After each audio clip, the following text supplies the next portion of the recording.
देखो, तुम अकेले आए हो, तुम्हें अकेले ही जाना है।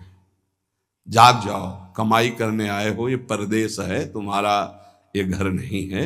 घर तुम्हारा वृंदावन धाम है, घर वाली प्रिया प्रीतम और सहचरियां हैं। तुम भूल गए हो, यहां तुम आए हो तो अब अपनी भूल मिटा दो। यहां तुम्हारा न कोई जननी है, न कोई जनक है, न कोई बंधु है, न कोई सुहृद है, न कोई रिश्ता है, न कोई नाता है। तुम बाबा जी हो इसीलिए बोलते हो, हम तो गृहस्थ हैं। तो तुम भी नाता किए हो तो कृष्ण ही से किए हो, दूसरे से नहीं किए, जान नहीं पा रहे।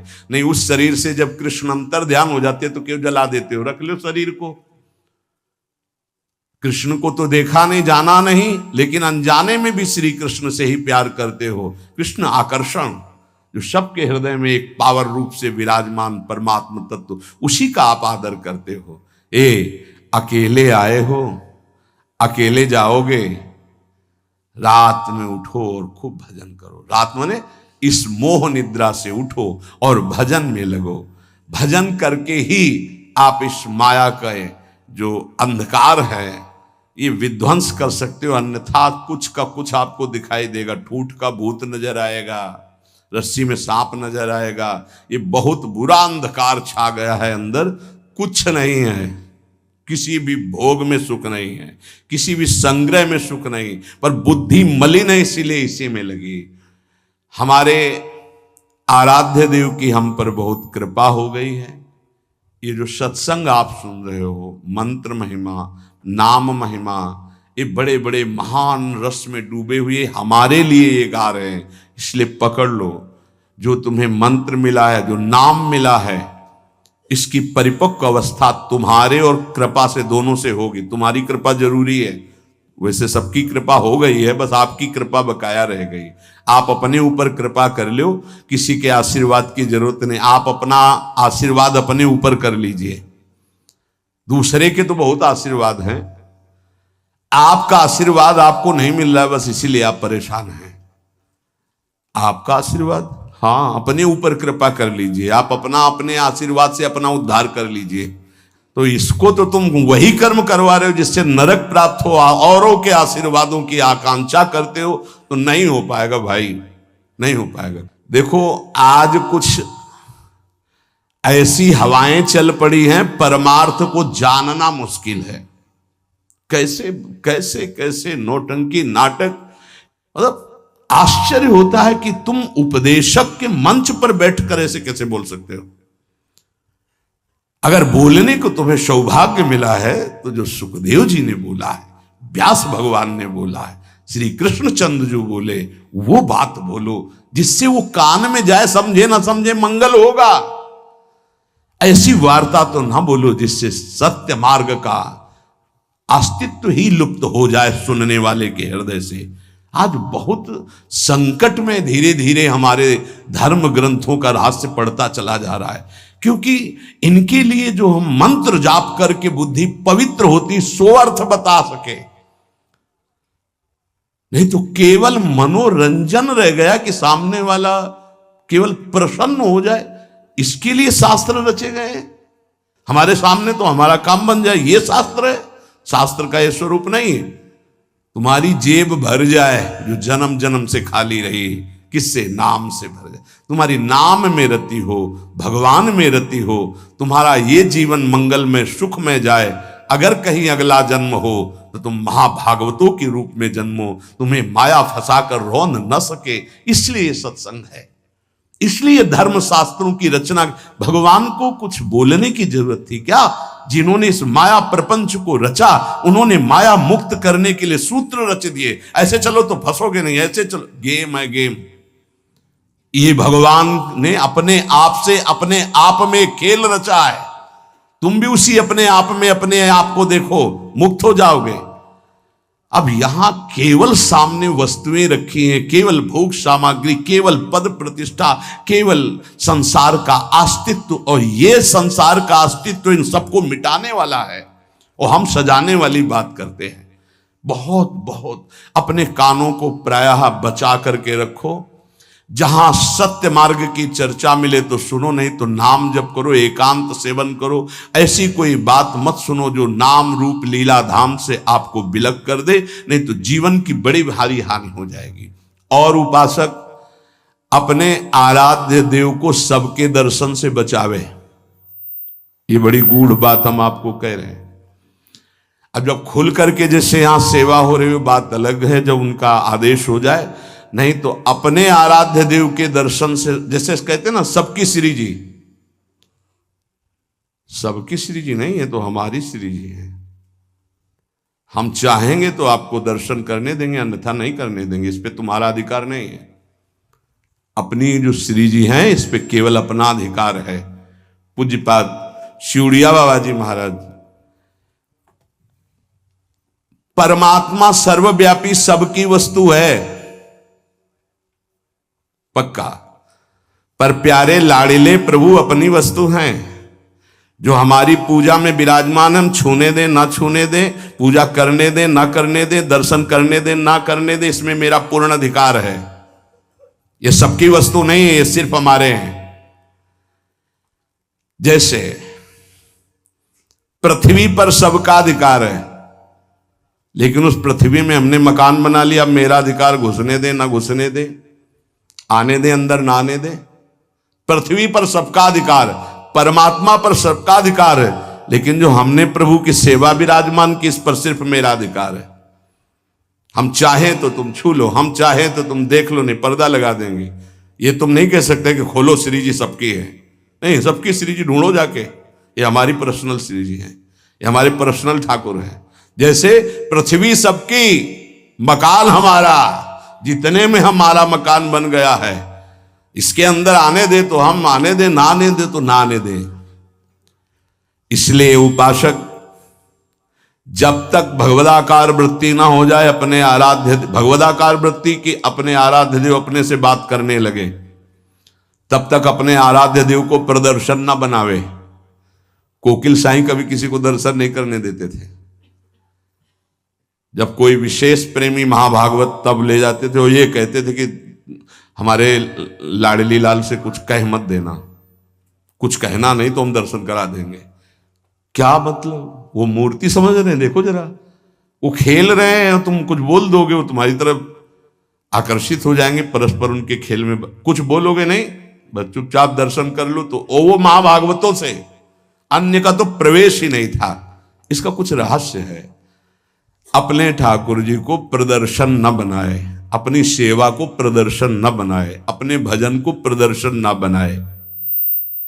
उपासक यदि व्यवहार में उतार देगा अपनी उपासना को, तो वो फिर सिद्ध नहीं हो पाएगा। जब तक अपने आराध्य देव से बात ना होने पावे, तब तक आराध्य देव गुप्त ही रहने चाहिए। और जब आराध्य देव से बात होने लगे, फिर उनकी इच्छा है कि चलो हम मंगल, तो बात अलग। ये गुरुदेव भगवान को भी देखा, आप वो दर्शन। ऐसे जो नाम सेवा है, घंटों ऐसे, घंटों श्री जी का नाम सेवा ऐसे ले, घंटों ऐसे, क्या उनको दिखाई दे रहा है? बार बार बार बार बार। और ये सब होता बंद करके दरवाजा।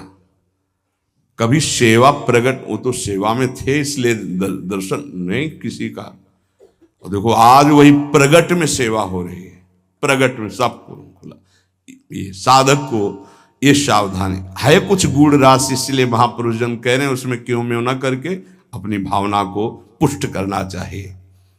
और ये ध्यान रहे कि भगवान को भोग पाने की इच्छा नहीं होती, क्योंकि वो नित्य तृप्त पूर्ण काम है। भक्त का भाव भगवान की भूख लगाता है। जैसे भोजन की खुशबू जो है, भूख ना लगी हो तो भी लग जाएगी ना, बढ़िया ऐसे बने हो तो देख के लगे चलो भाई। ऐसे ही भगवान के अंदर भूख पैदा होती भाव से, भक्त का भाव। अगर भाव नहीं है तो पूज्य बाबा कह रहे भगवान नित्य तृप्त पूर्ण काम है, उनमें कभी भूख पैदा नहीं होती। जब सेवा करने वाला देखा है हमने कि 2 रोटी और सबसे भूख लगा, फिर गरम गरम रोटी घी लगा के दौड़ के जा रहे हैं, एक एक परोसते जा रहे हैं। ऐसे एक साधक छोटे छोटे टुकड़े करके पवाते जा रहे हैं, एक व्यजन कर रहे हैं, पंखा कर रहे हैं, बीच बीच में थोड़ा अनुकूल जल पिलाते, कभी मीठा पवा रहे, भाव। ये नहीं कि थाल ऐसे रख दिए, पर्दा लगा दिया और चले गए ऐसे। और कुछ लोग तो सुबह चिरौरी और गिलास में पानी रख दिया और फिर शाम के हटा दिया। ऐसा तुम्हारे साथ बर्ताव हो किसी रिश्ते नातेदार के यहाँ तो क्या होगा? जिस कमरे में हो उसी चार पाई के समीप आकर के एक टेबल रख दे और एक गिलास पानी, थोड़ी चिरौरी रख दे, पर्दा लगा दे बाहर से, या तो दरवाजे में ताला। अब कैसा लगेगा? आप तो पाव बाल भोग में हलवा और चाय और बिस्कुट और ये वो, और ठाकुर जी के आगे छोटी कटोरी में चिरौरी रख दी। परिणाम क्या होगा जानते हो? हाँ, अपराध बनेगा, क्योंकि सेवा विराजमान की हो, परिणाम में आपको फिर संकट घेरेंगे, परेशानी आएगी। अगर ठाकुर जी घर में विराजमान की हो तो अपने पर्सनल ठाकुर जी हैं तो वो वैसे हैं जैसे लाडला पुत्र अपना पुत्र। कैसे? अब कोई कोई महानुभाव तो कि अब हम बाहर जा रहे हैं, पड़ोसी को दे दिए, कभी दो पुत्र अपने पड़ोसी को दोगे पुत्र? अगर देने की भी बात आ गई तो हृदय हमारा कहेगा नहीं। वो कैसे प्यार करेगा जैसे हम प्यार करते हैं? हमारे साथ ठाकुर जी जाएंगे या ठाकुर जी की व्यवस्था हो के घर में ही कोई एक रहेगा? अब हम कहते हैं साथ रखो, पर ठीक है, फिर उनका सम्मान भी रखो, उनको ऐसे सम्मान से रखो ठाकुर जी को साथ ले जाते हुए जैसे ठाकुर जी को रखा जाता है। सेवा का मतलब है स्वामी अधीन हो जाते हैं, बहुत बड़ी बात है जो सेवा विराजमान करना है। देखा जाता है ठाकुर जी बहुत ऐसे हो गए, ऐसे तो सेवा बताती है कि तुम ठाकुर जी को प्यार नहीं करते, तुम तो ऊपर से बहुत चिकने सब लगाए, ठाकुर जी कैसे, उनका कैसा चेहरा होगा? इसका मतलब सेवा बताती है कि तुम कैसी सेवा कर। इसी सेवा से प्रभु की प्राप्ति हो जाएगी। भावपूर्वक भोग लगाओ तो उनको भूख लग जाएगी, भावपूर्वक आभूषण पहराओ तो तुमसे कहने लगेंगे। कितने भक्तों से ठाकुर जी बात करने लगते हैं जो तन्मय हुए, हमको आज ये इस रंग की पोशाक से, आज हमको ऐसा भोग चाहिए, आज हमको ये पदार्थ चाहिए। पे अगर भूल गए शयन में जल रखना तो स्वप्न में आके बोले देखो आज तुमने शयन में जल नहीं रखा, आज तुमने रजाई, तो वहां जाके देखा तो वो नहीं। ठाकुर जी बात करने लगते हैं। अपने इष्ट के सिवा अन्य किसी इष्ट विग्रह का अपमान न करे उपासक। यही विचार करे कि हमारे इष्ट ही इन विभूतियों के रूप में विराजमान है। जैसे हम रसिक अनन्य उपासना में हैं, अब हम जा रहे हैं, परिक्रमा लगा रहे, तो केशी घाट में हनुमान जी का अर्चा विग्रह विराजमान, अब आरती हो रही, तो अब ये नहीं है कि हम नहीं खड़े हो गए, हाथ जोड़े, दो चार आरती, राधा वल्लभ लाल की जय हो मेरे प्रभु, और चल पड़े। कभी किसी श्री विग्रह का अपमान ना करे। कहीं आरती हो रही है, कहीं मान लो आपकी दृष्टि नहीं पड़ी, बात अलग हो, अगर दृष्टि पड़ गई कि अमुक ठाकुर जी यहां विराजमान है तो ग्रीवा झुक जानी चाहिए, राधा वल्लभ लाल की जय प्रभु, आगे निकल जाए, क्योंकि हमारे ही प्रभु विभिन्न रूपों में विराजमान है। उपासक को थोड़ा ज्ञान भी होना चाहिए इस बात का कि हम और हमारे प्रभु से हमारा क्या संबंध है। एक बार सभा में हनुमान जी से पूछा गया कि तुम प्रभु से क्या संबंध रखते हो, तुम ज्ञानी हो या भक्त हो, क्या कहोगे अपने आप को? दो प्रश्न। प्रभु से क्या संबंध रखते हो, तुम ज्ञानी हो या भक्त हो? हनुमान जी ने विचार किया कि मैं प्रभु का सेवक हूं, तो सेवक का ज्ञानी कैसे हो सकता है? ज्ञान समुद्र प्रभु का। यदि मैं अपने को अज्ञानी कहता हूं तो मेरे प्रभु पर दोष आता है कि ज्ञान समुद्र प्रभु का सेवक अज्ञानी कैसे हो सकता है। हनुमान जी बोले शरीर दृष्टि से मैं भगवान का भक्त हूं, सेवक हूं, और ये हमारे स्वामी हैं। जीव दृष्टि से मैं अंश हूं, ये हमारे अंशी हैं, और तत्व दृष्टि से जो ये हैं वो यहां है।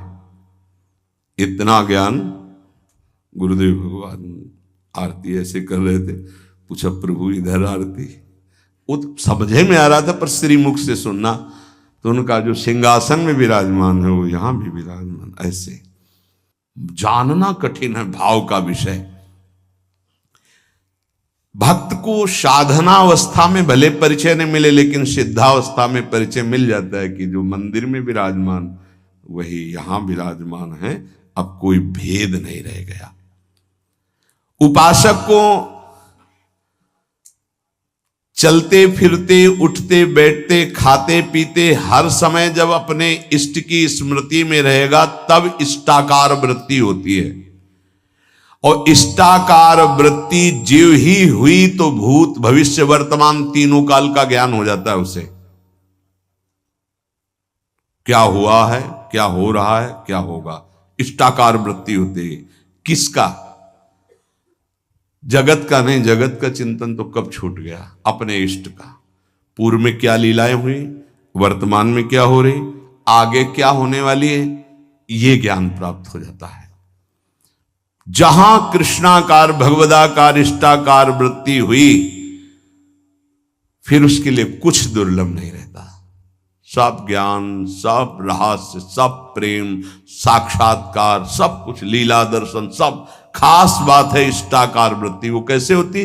बोले उठते बैठते, चलते फिरते, खाते पीते, हर समय इष्ट की स्मृति, इष्ट का ध्यान। उपासक कब समझे कि हमारी भक्ति चरम लक्ष्य में स्थित हो गई है?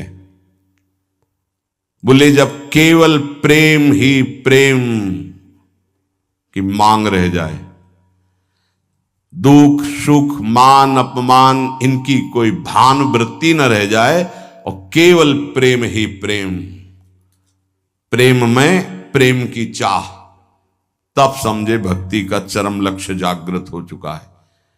तुम्हें कोई गाली दे, तुम्हारी भाषा में खूब अच्छे से समझते हो, तुम्हें ऐसे दुख ना हो जैसे कोई तुम्हारी विदेशी भाषा में तुम्हें गाली दे, जिस भाषा को नहीं जानते, तो तुम उसके मुंह की तरफ देख करके बस चल दोगे, मुस्कुरा, कुछ बोल रहा है बस, ऐसे तुम्हारी भाषा में तुम्हें गाली दे, मुस्कुरा के चल दो, तो समझो भक्ति का चरम लक्ष्य जागृत हो रहा है। तुम्हारा अपमान हो, तुम्हारी निंदा, उसे बहुत अमृत है। सच्ची कहते हैं, तिरस्कार, अपमान, निंदा ये भगवान की प्राप्ति करा के ही रखती है भक्त को। अनुकूलता, नमस्कार, सम्मान, प्रणाम, भगवान बचावे, ये जहर कभी पीने को ना मिले। अगर ये जहर मिल जाता है तो फिर आगे कदम नहीं बढ़ पाते परमार्थ के। ये देह बुद्धि कब नष्ट होती भक्त की, कि मैं स्त्री हूं, मैं पुरुष हूं। बोले जब भगवत बुद्धि जागृत हो जाती है, सबसे पहली प्यारी चीज है भगवत स्मृति। इतनी याद में खो गया कि देह की स्मृति नहीं रहे, और पूर्ण रूप से देह भाव का त्याग होता है भगवत साक्षात्कार के बाद। महाराज जी, भगवान में प्रेम होना तो बड़ा कठिन है, वो दिखाई तो देते नहीं।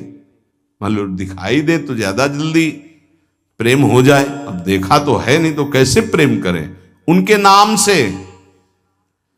उनके नाम में बहुत सामर्थ्य है। उस नाम का निरंतर चिंतन यदि करोगे तो तुम्हारे चित्त के सारे विक्षेप नष्ट हो जाएंगे। श्री कृष्ण को कहा गया है आकर्षणकारी, लेकिन नाम में इतनी सामर्थ्य है कि श्री कृष्ण का आकर्षण कर ले। ये बात अनुभवी महापुरुष ही बोल सकते हैं। श्री कृष्ण का आकर्षण त्रिभुवन को आकर्षित किए, और नाम श्री कृष्ण का आकर्षण कर लेता है। इसलिए बिना देखे भी परम सिद्धि को वो प्राप्त होते हैं जो निरंतर नाम जप करते हैं। महाराज कहते हैं कि कृपावान ही भजन करता है। कृपा तो सब पे है, फिर सब भजन क्यों नहीं करते हैं? सब पर मोरी बराबर दया। महात्मा और भगवान की कृपा सबके ऊपर समान होती है। उत्तर पर जो भगवान या महात्मा की आज्ञा का पालन करता है वही उस कृपा का पात्र बनकर कृपा को रोक पाता है, अन्यथा प्रवाह है, निकल गया। जो महात्मा या भगवान की आज्ञा में स्थित रहकर परिस्थिति के अनुसार ना चलकर उसमें अंतर ना आने दे, परिस्थिति के अनुसार, बोले दुखद परिस्थिति आई, भजन छूट गया, आज्ञा का पालन नहीं हो पा रहा, ऐसा नहीं। सुखद परिस्थिति आई, फूल गए, प्रभु को भूल गए उनकी आज्ञा, ऐसा परिस्थिति के अनुसार नहीं। वो भगवत प्रसाद, वो महापुरुषों का प्रसाद प्राप्त करता है जो उनकी आज्ञा में पूर्णतया स्थित रहता है। ये महात्माओं की निंदा क्यों होती है? बड़े बड़े महात्माओं की ये निंदा क्यों होती है? जब इस कोटि के महापुरुष होते हैं तो उनकी निंदा संसार में के लोग क्यों करते हैं? दो स्वरूप हैं, एक है भक्ति, दूसरी है माया। जब वो भक्ति या ज्ञान के द्वारा सिद्ध होते हैं तो जो माया के सिद्ध होते हैं उनके हृदय में अपने आप द्वेष हो जाता है। माया सिद्ध कामी, क्रोधी, लोभी, मोही, ये देखते हैं जब संतों को तो अपने आप इनके आग पैदा हो जाती है। ये कुछ है ऐसा कि ये माया के पार्षद जो है ये आए देखने के लिए, थर्मामीटर डालने के लिए, पर वो थर्मामीटर भक्तों में होता, मायावियों में तो होता नहीं। भक्ति से जान सकते हो, माया के द्वारा नहीं। तो महापुरुषों की जब प्रभाव और यश का विस्तार होता है तो जो मायावी जन होते हैं, माया के दास होते हैं, उनके हृदय में भयंकर द्रोह पैदा हो जाता है, द्वेष पैदा हो जाता है। इतनी जलन उनको होती है कि वो किसी भी तरह मिटा पाए, बस ये बात होती है, किसी भी तरह मिटा पावे। पर सीम की चाप सके को उतासु बड़ रखवार, रमापति जासु जिनके भगवान रक्षक हैं उनको कौन नष्ट कर सकता है। तो इसलिए उपासक को ये भी तैयारी रखनी है कि अपमान, निंदा, तिरस्कार ये हमारे इस मार्ग के पुरस्कार हैं। मिलेगा, मिलता रहा है, मिला है, मिलेगा पक्का। जैसे अपने लोग हैं ना तो बहुत अच्छे से मिलते रहे पूरे जीवन, पूरा अभ्यास रहा है इनका, उनकी कृपा रही है प्रभु की कि ऐसे ऐसे महीना 2 महीना में 1-2 टेबलेट मिलते रहे हैं कि आपका मान सम्मान यश कीर्ति से जो जहर बढ़ा है वो एक टेबलेट में नीचे उतर जाए। वो उतारते रहते हैं किसी न किसी महापुरुष को भेज करके, माया के महापुरुष, और वो ऐसा बर्ताव कराते हैं। फिर पूछते हैं अब क्या? तो होता है आपकी बड़ी कृपा, तो आगे निकल गए, हम ही थे और कोई नहीं था, हम ही थे और कोई नहीं था। ये तो हम आपसे प्रश्न कर रहे थे। साधक इस बात पे सावधान रहे कि जब उसकी निंदा हो, अपमान हो, तो समझे कि मेरे प्रभु मेरे सामने पढ़ा करके जगत गुरु अब वो प्रश्न कर रहे हैं, मुझे सहन करके आगे निकलना है। आज के सत्संग का सार, कुछ समझ में आवे चाहे ना आवे, जो मंत्र मिला है, नाम मिला है, हर समय जपो, ये सब कुछ प्रकाशित कर देगा। और खास बात, हम कैसे हैं हमें ये भूलना होगा। हमारी प्रियाजू कैसी हमें ये याद रखना होगा। अगर हम अपनी याद रखें तो बर्बाद हो जाएगी, पक्की बात है। आज तक की तुम्हें बात बता रहे भाई, अपने घर में जैसे बात की जाती है। अगर इस मार्ग में चलना है तो यहां क्या हो रहा है, यहां क्या होना चाहिए और यहां क्या होगा, ये तीनों जिम्मेवारी हमने अपने प्रभु को दे रखी है। और हम चैन से सोते हैं। जो हो रहा है वो आप कराओ, जो होना हो वो भी करवा लेना। जैसे भी हैं हम आपके हैं, आपके सिवा अब हमारा कोई है नहीं, आपको अब हम छोड़ने वाले नहीं। पक्की ये हृदय में बैठा लो। इसलिए बार बार कह रहा हूं कि बहुत तूफान चलते हैं माया के। कभी दक्षिण वायु, कहीं उत्तर की, कभी पछियाव, कभी पूर्वैया। साधक इधर टटिया लगावे तो उधर उड़ा जा रहा है, उधर लगावे तो उधर उड़ा जा रहा है। बहुत गंभीरता से विचार पूर्वक ये सब निर्णय की बात हम आपको कह रहे हैं। हमको अपनी चिंतन की वृत्ति छोड़नी होगी, तभी आगे बढ़ पाओगे। नहीं आपको बीच बीच में लगेगा कि परिवर्तन तो हुआ नहीं, ऐसी माया है, ये हम खूब एकांत में विचार करके बोल रहे हैं, इसलिए सबसे प्रार्थना है कि अपने को भूलना होगा इस मार्ग में।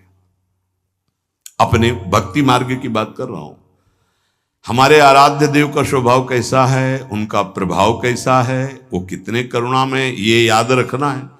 और अपने में क्या है ये भूलना पड़ेगा, नहीं तो बार बार आप विक्षेप को प्राप्त होंगे। यहां माया आपको ऐसे विचार देगी, ऐसे आपको दर्शन कराएगी जिससे आराध्य देव का सानिध्य छूट जाए, उनका भरोसा छूट जाए। अब हम जैसे हैं, अगर शरणागति के सत्संग को याद करो आप, तो उसमें यह कहा गया था उपासक जब अपनी चिंता करता है तो शरणागति पे कलंक लगाता है। ठीक है, अब हम क्या कर सकते हैं, हम तो आपकी शरण में हैं। हम जैसे भी हैं, मलिन विचार, अच्छे विचार, आपने हमको वरण किया है ना, हम तो आपको वरण बाद में किया, पहले आपने हमें वरण किया है। वकालत में हम लोग जीत जाएंगे। हमने आपको वर्ण नहीं किया है, हम तो जानते भी नहीं थे आपको। आपने चयन किया पूरे संसार से, अलग अलग बुलाया, कोई हरियाणा से आया, कोई पंजाब से आया, कोई उत्तर प्रदेश से, कोई तो पकड़ के मंगाया ला आपने अपने भाव द्वारा घसीटा। जब उन्होंने चयन कर लिया है तो क्या देख के चयन किया है? हमें कोई विशेषता थोड़ी देखी है, हमें अधमता देख के चयन किया है। ये बेचारा साधन करके भगवत प्राप्ति नहीं कर पाएगा। अब हमको साधन से क्या मतलब है, तो किससे मतलब है? जिन्होंने हमको पकड़ा, हमको उनसे मतलब। उनका स्वभाव कैसा, उनका प्रभाव कैसा, हमारी बात मान लेना। हम हंसते हंसते वो बात करें जिससे आप निहाल हो जाओगे। अपने को देखोगे कदम लड़खड़ा जाएंगे, उनकी तरफ देखोगे भाग पड़ोगे। अपने देखने से कभी कल्याण नहीं होगा, उनकी तरफ देखने से ही कल्याण होगा। अपने देखने से बहुत दुखी हो जाते हैं, उनकी तरफ देखते हैं तो बहुत सुखी हो जाते हैं। हमें सुखी होना है, हमें आनंदित होना है, हमें अपनी तरफ नहीं देखना। हम नहीं संभल पाएंगे, नहीं सुधर पाएंगे। कब तक? जब तक उनकी तरफ नहीं देखेंगे। हम अपने को देखकर पावरहीन होते हैं, उनको देख करके हमारे अंदर पावर आती है। जब भरत जी अपनी तरफ सोचते हैं तो कदम लड़खड़ाने लगते हैं, जब सियाराम जी की तरफ सोचते हैं तो उत्साह संपन्न होकर चलते हैं। तो हम अपनी प्रियाजू की तरफ देखें। जैसी परिस्थिति रोज कट रहा है, रोज की रोज आयु क्षीण हो रही है, मृत्यु के नजदीक जा रहे हैं। हमारे पास राधा नाम धन है, हमें दुर्गति की कोई परवाह नहीं है। हिसाब नहीं कर पाएगा कोई त्रिभुवन में इतना माल हमारे पास है। बोले आपके पास है क्योंकि आप भजन करते रहे। हम एक नाम की बात कर रहे हैं, एक बार तो सुनी लिया ना अभी राधा, भले ना बोला हो तो इसका भी हिसाब नहीं, क्योंकि गावत श्रवणन सुनत सुखाकर विश्व दुरित दवनी। बोलने वाला और सुनने वाला बराबर फल का अधिकारी होता है। खूब नाम जप करो, मंत्र जप करो। जैसे भी हैं, इससे बुरी स्थिति में हमको पकड़ा गया है, इससे बुरी स्थिति में हमको चयन किया गया है। आज तो हम घेरे के अंदर नहाए धोए बैठे हैं, कल तो कीचड़ में खेल रहे थे तब हाथ मिलाया। जब हम कीचड़ में खेल रहे थे तब हाथ मिलाया, अब तो नहा धोआ के बैठाल दिया तो अब क्यों छोड़ देंगे? और छोड़ दें ऐसी उनमें ताकत नहीं। उन्होंने आज तक जिसे पकड़ा है इतिहास साक्षी छोड़ा नहीं, तो हमें क्यों छोड़ देंगे? आप समर्थ हो, हम आपको छोड़ सकते हैं, लेकिन आप हमें नहीं छोड़। ये विश्वास है। तोय मोय परी होड़, मोह सोना बिगाड़न को तो सोना। ए भाई, हम ये इसलिए बहुत दैन्य होके बोल रहे कि माया हाथ छुड़वा के तुम्हें अपनी तरफ, अपने पाले में ना घसीट पावे। देखो तुम बुरे हो, तुम जैसे हो, हमारी श्री जी की हो, पक्का श्री जी मिलेंगी। हम सब उसी पंक्ति में खड़े हैं। सही कह रहे हैं, वो पकड़े हैं इसलिए हम खड़े हैं। नहीं ऐसी हवा चल रही कि ना खड़े रहे, आपकी दृष्टि में भी नहीं आएंगे, ऐसे पड़े हो जाएंगे, ऐसे गिर जाएंगे। वो पकड़े हैं, गुरुदेव पकड़े हैं, श्री जी पकड़े हैं। ये जब हमको पकड़े तो आपको भी पकड़े। आपको नहीं लग रहा कि वो पकड़े तो इतना मान लो हम आपको पकड़े। ऐसे ऐसे नहीं, बहुत जोर की पकड़ है। वो हमको पकड़े और ऐसे पकड़े तो पूरी लाइन बच जाएगी, माया उड़ा नहीं पाएगी। अकेले पड़ जाओगे तो उड़ा ले जाएगी। एक दूसरे को पकड़े हुए हम सब श्री जी के पास चलते। अब देखो, इस जन्म में सौदा बीच में मत करो यार, श्री जी चाहिए। इस जन्म में प्रभु चाहिए, इस जन्म में हमें अब माया से मुक्त होना है। थोड़ा तो उत्साह बनाओ, शरीर तो छूटना ही है, ये छोड़ के जाना ही है। उत्साह बना लोगे तो धनी होके चलोगे धनी के पास, नहीं फिर आएंगे यमराज के दूत तो मार डंडो ले जाएंगे बेमतलब गलत दिशा में।